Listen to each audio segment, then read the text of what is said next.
guys, Bishop Okonkwo was on TVC for an interview session. He was asked about INEC and the election so far. He said if he was in the position that the president is now, he is going to jail Mahmood, INEC chairman. That he's going to jail him for coming out, telling Nigerians that results will be transmitted real time, spending so much money on beavers and IREF, only for them to tell us that there was a glitch. That if he had that opportunity, that if he has the chances, he's going to jail Mahmood. I'm just going to allow you to take a look at. Honestly, this was a beautiful interview. I believe that even the TVC presenter will be very shocked because, possibly they were expecting him to come and say all good things about the Tinubu's government. But he is insisting that the last presidential election is faulty. That is faulty. That if he has his way, he's going to jail Mahmood.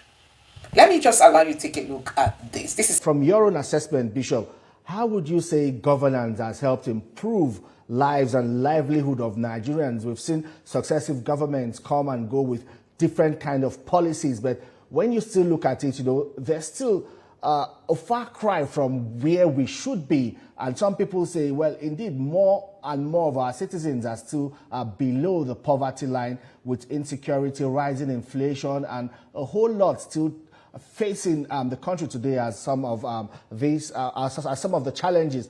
What's your own view on how governance has helped impact lives and livelihood? Well, we can thank God for where we are today. However, it's an open secret that we are not where we are supposed to be as a nation, given the resources that God has placed on our land. And I think that one of the major causes is because the wrong people have always occupied the position of governance. The system has not allowed for those that the citizens want to be in governance to get in there. That's why the need for electoral reforms. We need electoral reforms in this country. It's very important if we must get so as to ensure that this idea of godfatherism in our electoral system, this idea of your votes not counting, it must be taken seriously. Until that happens, people will keep on using money to get into political positions.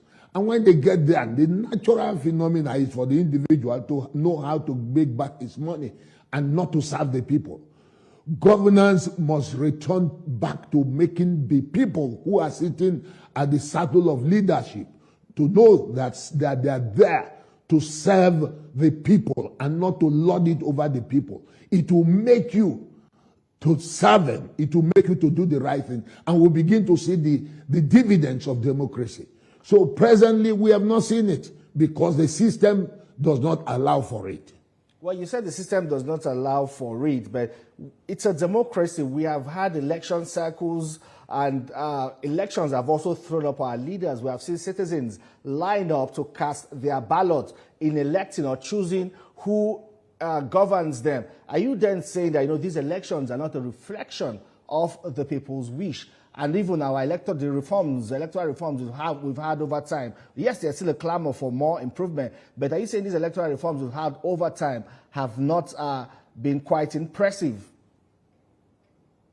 Everyone knows that our elections have not been very straightforward. You know that. I mean, look at the events that happened in the last election, for instance. How can you tell us and go all over the world and tell us that the beavers are going to work real time? Real time. You assured us, and billions were put in. Well, if I were the president, honestly, such chairman of our electoral system should be put in jail. How could you spend such amount of money, 300 and how many billions of money, and we are saying that at a particular point that there was a glitch? What does that mean? And yet other offices were able to go directly with the beavers. But when it came to the presidential, he couldn't. I mean, I don't understand it. We still have, for me, It's an embarrassment that countries like that are just around us, they are little countries, are able to conduct at least near free and fair election. And here we are, the giant of Africa, up till now, still struggling with election. We still, handling our electoral system in a primitive way. For me, it's an embarrassment, and it has to change. I've said it umpteen times that if it is the only legacy our President Bola Ahmed Tinubu will give to us as a nation, where there is a level playing ground for any citizen in this country to be able to run for office and be sure that he can get into office without any assistance based on his qualification and based on his capacity. If that's the only thing he can give to this country, he has done the best for us. Because you don't want a situation where some people are feeling that it is their birthright to govern the country and no other person has right. It must not be so. That this entitlement mentality must stop. Nigeria should be for every Nigerian. And so we need that. If it is not done, we are just playing to the gallery. So will you also weigh in on the debate on power rotation, north-south? Some people say, oh, the north has had it for this time. This is the time of the south. Some say it should return to the north. There's this that's really dividing the fabric of nationhood. What's your view on this particular power rotation debate? As good as it is, just for fairness, that is, if the North has it for some time, the South should have it. For me, personally, this is my personal view, and it doesn't have to be the view of every person, is that, look, wherever we have the best candidate, wherever it's coming from, I don't care whether it is in the same region, let him be there. After all we want is dividends of democracy. If we can get the dividends of democracy, Nigerians don't care where you come from. If you can give us good road network, healthcare delivery, infrastructural development, educational system, if you give all that social systems, you can walk into the hospital and be sure that the hospitals are working and it's not a death trap. And you have these systems in place. Nigerians are resilient people. We are very, very hardworking. They will work hard for themselves. So, for me, the region does not matter. And that's why I don't believe this issue of minority. For me, in my mind, in my mentality, I don't believe anyone is a minority in this country. We should know that wherever you are coming from, you should have right. And that's what I'm praying, that the president should be able to bequeath to us as he is now in the saddle of leadership. Yeah, Bishop, these issues, some people will say they are not that easy, as you are saying it, because of the diversities in Nigeria. Even for the president, it might be a tall order. There is also the National Assembly that would have to tinker with the Constitution to make some of these things work. Now, I would like you to speak about our institutions. You talked about, INEC and, their failure in strengthening the electoral process. Let's look at other institutions now, because sometimes so much attention is always on the president, forgetting that we have the subnationals, we have the National Assembly, and we have also other institutions that are also supposed to function at the same pace and capacity with the government at the center. Would you say that, our institutions are also developing at the speed with which they should go? Unfortunately, the whole issue lies again on the leadership. I pity the president, honestly. In my view, I pity him because so much is expected of him. But unfortunately, he's sitting on the rot of so many years. And people are looking for a miracle overnight. Our institutions are really not what they should be. And this is because of the fact that, corruption has become endemic from top to bottom. Everyone should accept responsibility for it, and then know that we are all on the floor, and that now has come the time for us to tell ourselves the home truth, that, listen, we cannot continue on this downward trajectory and expect Nigeria to turn around. It will never turn around with this type of attitude. The hour has come for us to say, look, we want the Nigeria of our dream. I mean, look at our National Assembly. When I listen to the other institutions outside this country and see how passionate they are when it comes to issues concerning their citizens, just that there is a shooting in a school, it will occupy the mainline media. It will occupy their National Assembly or their parliament until a solution is found. What are we seeing here today in this country? People die like fowl, die like anything, and no, I mean, it looks as if it's nothing. Human life has become like killing chicken, and yet it means nothing. Insecurity is all over the place, and there are people running those institutions. They are bringing in fake products, fake medication into the country, and there are people running those institutions and allowing them to come. So the whole thing, there is a total breakdown of law and order. And I think that, and I pray that one day God will give us a type of leadership that will be both hard and have its own human face. Because the way I see things in this country, you don't need a kid's glove to change this country. No. Yes, it's not a kid's glove. It will never happen. Because every person is cornering his own area. Every area is somebody else's oil well. That is what is happening. And until there is honesty and sincerity on all of us that are Nigerians, we will remain where we are. That's why I don't believe in shifting leaders, shifting the whole blame on the presidency. That would be unfair. It's not right. It would be unfair. Yeah, Bishop, you said that, we need a leader who would not, treat the issues in the country, the challenges with kid gloves. This presidency has come with some kind of reforms, they call them some bold reforms, especially with the removal of subsidy, the unification of the exchange rate, and a whole lot of other reforms that, they say that indeed it's going to cause temporary pains, but there will be gains at the end of it. What's your view about the implementation of these reforms, and would you say they are well conceived? As far as I'm concerned, the reforms on the facial value in terms of the policy is good, because the issue of oil subsidy had been on the front burner for many years, and we keep on hearing it and nothing happens, and now it's supposedly removed now, and plus other things that are put in place, and they are good on the face value. But one of the problems is this. One thing is to say that we want to ensure that we review our economic system in the country. But the leadership should also show, through the way they function, the Nigerians, that they are serious about it.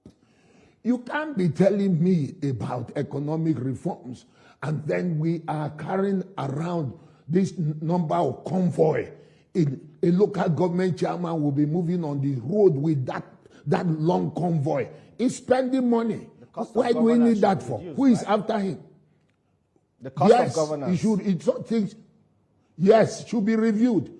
It should be reviewed, and those in leadership should be seen to lead the way. Then Nigerians will know they are serious. They can't be telling us tighten our belt, and they are not tightening the belt. I mean, unfortunately for them, the social media has made it so easy for anyone to know what is going on around the nation.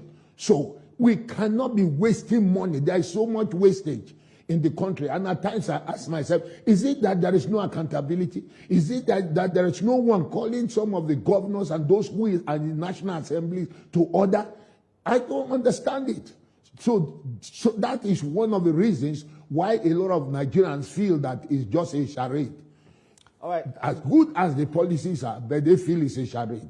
Indeed, Bishop. Bishop, we're entering another election season now, approaching 2027. You know, the last election, 2023, the church came under heavy criticism because some people say some pastors ceded their pulpits to politicians to use as a campaign platform. And some pastors also openly took sides, you know, in support of certain candidates, be it local government, presidential, or senatorial.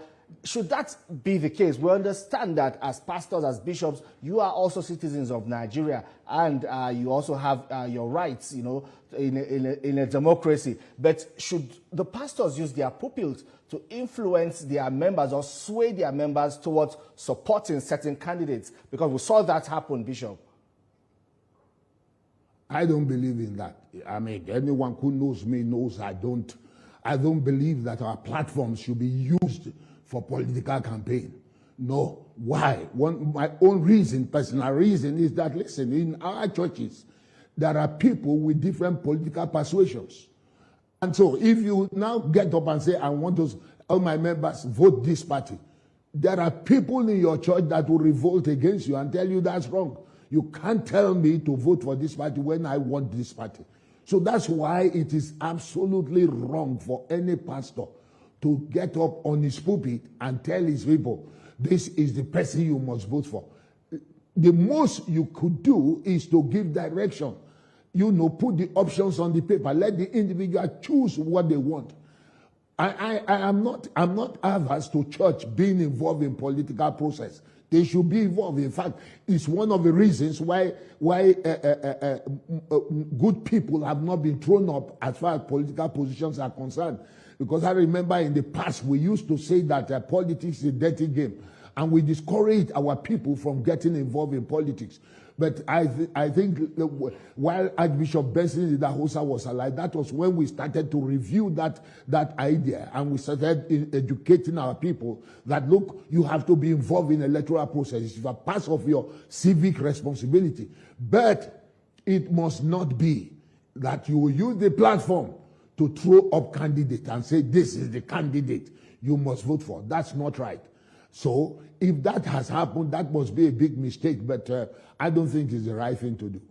And we're also seeing, you know, some churches, especially with sermons now, focusing more on prosperity. And some people say it's piling pressure on a lot of our members. You know, it's kind of like a get rich or die trying. And, you know, these sermons are being pushed on from the altar at the time when, you know, we understand that there's a lot of challenges and hardship. Is not as easy as that. Even manna no longer falls from heaven. Bishop, you agree with me. But we still see some of these sermons, you know, that kind of creates an atmosphere or present an atmosphere as if you attend certain churches, you become prosperous, or if you believe in certain doctrines, naturally prosperity will fall on you. You know, what's your view about all of this? Because it's really an issue in the church today, beyond the message of salvation. Well, let me tell you the truth. Much as we know that there are charlatans who are behind the sacred desk, pushing out wrong doctrine, just like in every profession, you have charlatans who do all manner of things. But I will not shy away from the fact that the word salvation is holistic. It's not just being saved from sin. It includes being saved from sickness, from disease, from poverty, from hardship, from disappointment, from frustration, or anything that the devil can give. It's a holistic word. It's a robust word. So when one receives Christ into his life, I expect that he will prosper all round. It's part of the package that was given to us as Christians. But if you are ignorant of it, you will be a Christian and still die poor. That's the truth. You will be a Christian, God still loves you, you will go to heaven, but you will not be useful here on earth, because here it is on earth that funds are used. Okay. You don't use sand to buy microphone. You don't use sand to buy to build a house. Indeed. So there is no way. There is a law that says, as long as the earth remains, seed time and harvest. And every one of us knows that harvest is always more than the seed. Indeed. So I will not, because of the irresponsibilities of some of the people behind the sacred desk, to deny the fact that God blesses when we give out of our appreciation of his benevolence to us. All right, then. Thank you so much, Bishop Mike Okonkwo. So, guys, you have seen it for yourself. Everybody that has conscience knows that the election that brought Tinubu to power is faulty. It's faulty. And guess what? The person who profited from it is not ready to make amends. It's not ready to make changes. It's not ready. And, Nigerians are not just worried about the electoral reform, but they're also worried about the next INEC chairman Tinubu is going to appoint. People have come out to say that the president shouldn't have the power to be appointing all these people. They should leave it for an independent body to appoint an INEC chairman. But the question remains, how are you going to create an independent body? There is even the government institutions, some of the bodies that we have today, like INEC and the rest of them, the courts and all of them, which are supposed to be independent. Guess what? The powers that be, they've all infiltrated them, making them to be rendered useless. Recently Wike came out to say, oh, we are going to build more houses for judges. The question remains, is it Wike that is supposed to be building houses for judges? Is it not supposed to be captured in their budget and then the money be given to them and they take care of themselves? Tinubu want to build for judges. Wike want to build for judges. After building for them, increasing their salaries, tell me how they will not be worshipping you. So there's nothing like democracy in this country. Anyway, guys, let me know your thoughts in the comment section below. Please don't forget to subscribe to the channel and turn on the bell notification. Thank you.